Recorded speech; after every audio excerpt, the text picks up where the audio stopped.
Título cuarto. Del Gobierno y de la Administración. Artículo 97. El Gobierno dirige la política interior y exterior, la administración civil y militar y la defensa del Estado. Ejerce la función ejecutiva y la potestad reglamentaria de acuerdo con la Constitución y las leyes. Artículo 98. 1. El Gobierno se compone del presidente, de los vicepresidentes en su caso, de los ministros y de los demás miembros que establezca la ley. 2. El presidente dirige la acción del Gobierno y coordina las funciones de los demás miembros del mismo, sin perjuicio de la competencia y responsabilidad directa de estos en su gestión. 3. Los miembros del Gobierno no podrán ejercer otras funciones representativas que las propias del mandato parlamentario, ni cualquier otra función pública que no derive de su cargo, ni actividad profesional o mercantil alguna. 4. La ley regulará el estatuto e incompatibilidades de los miembros del Gobierno. Artículo 99. 1.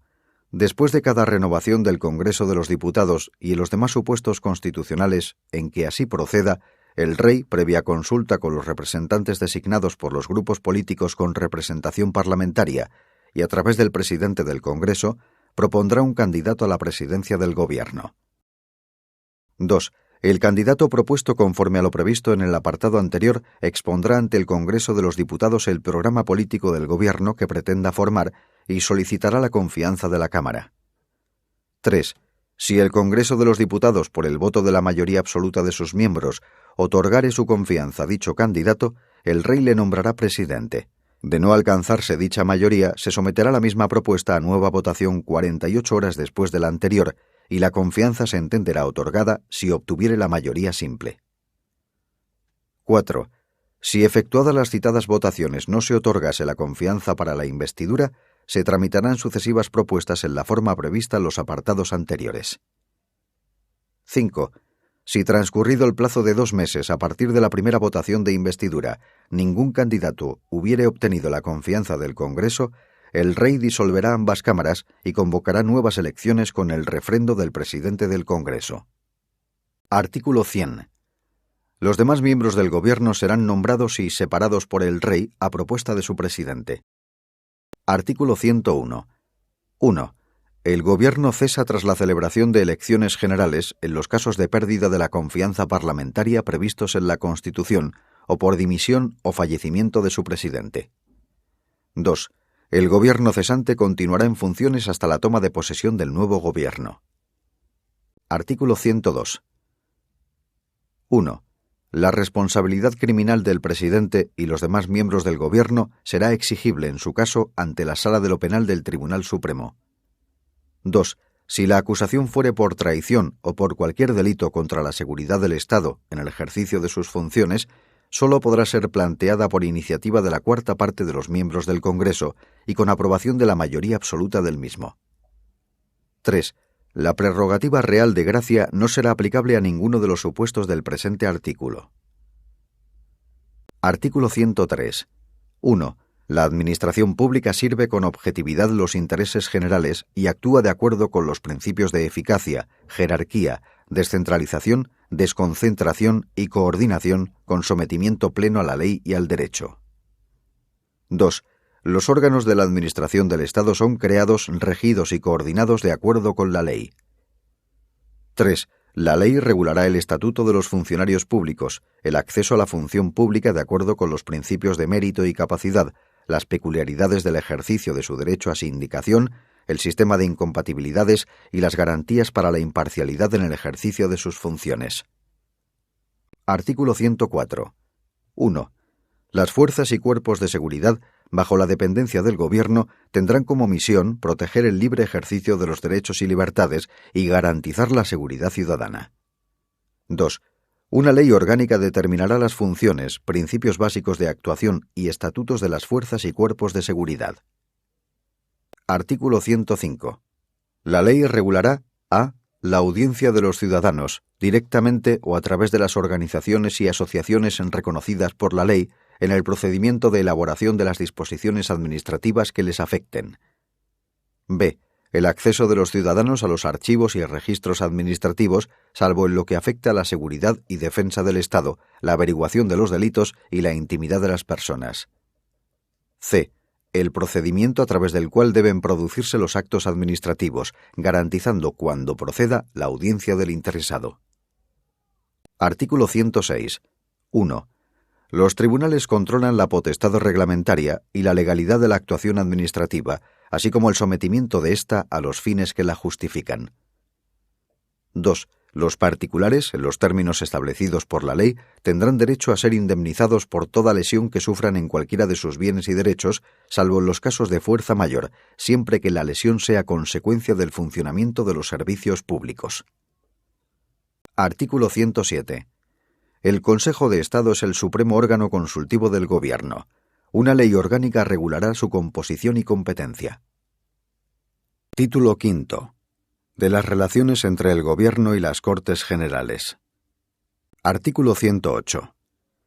El Gobierno responde solidariamente en su gestión política ante el Congreso de los Diputados. Artículo 109.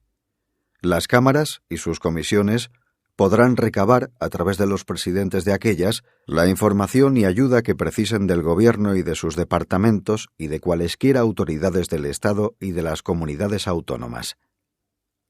Artículo 110. 1. Las cámaras y sus comisiones pueden reclamar la presencia de los miembros del Gobierno. 2. Los miembros del Gobierno tienen acceso a las sesiones de las cámaras y a sus comisiones y la facultad de hacerse oír en ellas, y podrán solicitar que informen ante las mismas funcionarios de sus departamentos. Artículo 111. 1. El Gobierno y cada uno de los miembros están sometidos a las interpelaciones y preguntas que se le formulen en las cámaras. Para esta clase de debate los reglamentos establecerán un tiempo mínimo semanal. 2. Toda interpelación podrá dar lugar a una moción en la que la Cámara manifieste su posición. Artículo 112. El presidente del Gobierno, previa deliberación del Consejo de Ministros, puede plantear ante el Congreso de los Diputados la cuestión de confianza sobre su programa o sobre una declaración de política general. La confianza se entenderá otorgada cuando vote a favor de la misma la mayoría simple de los diputados. Artículo 113. 1. El Congreso de los Diputados puede exigir la responsabilidad política del Gobierno mediante la adopción por mayoría absoluta de la moción de censura. 2. La moción de censura deberá ser propuesta al menos por la 10ª parte de los diputados y habrá de incluir un candidato a la presidencia del Gobierno. 3. La moción de censura no podrá ser votada hasta que transcurran 5 días desde su presentación. En los 2 primeros días de dicho plazo podrán presentarse mociones alternativas. 4. Si la moción de censura no fuere aprobada por el Congreso, sus signatarios no podrán presentar otra durante el mismo periodo de sesiones. Artículo 114. 1. Si el Congreso niega su confianza al Gobierno, éste presentará su dimisión al Rey, procediéndose a continuación a la designación de presidente del Gobierno según lo dispuesto en el artículo 99. 2. Si el Congreso adopta una moción de censura, el Gobierno presentará su dimisión al Rey y el candidato incluido en aquella se entenderá investido a los efectos previstos en el artículo 99. El Rey le nombrará presidente del Gobierno. Artículo 115. 1. El presidente del Gobierno, previa deliberación del Consejo de Ministros y bajo su exclusiva responsabilidad, podrá proponer la disolución del Congreso, del Senado o de las Cortes Generales, que será decretada por el Rey. El decreto de disolución fijará la fecha de las elecciones. 2. La propuesta de disolución no podrá presentarse cuando esté en trámite una moción de censura. 3. No procederá nueva disolución antes de que transcurra un año desde la anterior, salvo lo dispuesto en el artículo 99, apartado 5. Artículo 116. 1. Una ley orgánica regulará los estados de alarma, de excepción y de sitio, y las competencias y limitaciones correspondientes. 2. El estado de alarma será declarado por el Gobierno mediante decreto acordado en Consejo de Ministros por un plazo máximo de 15 días, dando cuenta al Congreso de los Diputados, reunido inmediatamente al efecto y sin cuya autorización no podrá ser prorrogado dicho plazo. El decreto determinará el ámbito territorial al que se extienden los efectos de la declaración. 3. El estado de excepción será declarado por el Gobierno mediante decreto acordado en Consejo de Ministros, previa autorización del Congreso de los Diputados. La autorización y proclamación del estado de excepción deberá determinar expresamente los efectos del mismo, el ámbito territorial a que se extiende y su duración, que no podrá exceder de 30 días, prorrogables por otro plazo igual con los mismos requisitos. 4. El estado de sitio será declarado por la mayoría absoluta del Congreso de los Diputados, a propuesta exclusiva del Gobierno. El Congreso determinará su ámbito territorial, duración y condiciones. 5. No podrá procederse a la disolución del Congreso mientras estén declarados algunos de los estados comprendidos en el presente artículo, quedando automáticamente convocadas las cámaras si no estuvieren en periodo de sesiones. Su funcionamiento, así como el de los demás poderes constitucionales del Estado, no podrán interrumpirse durante la vigencia de estos estados. Disuelto el Congreso o expirado su mandato, si se produjere alguna de las situaciones que dan lugar a cualquiera de dichos estados, las competencias del Congreso serán asumidas por su Diputación Permanente. 6. La declaración de los estados de alarma, de excepción y de sitio no modificarán el principio de responsabilidad del Gobierno y de sus agentes reconocidos en la Constitución y en las leyes.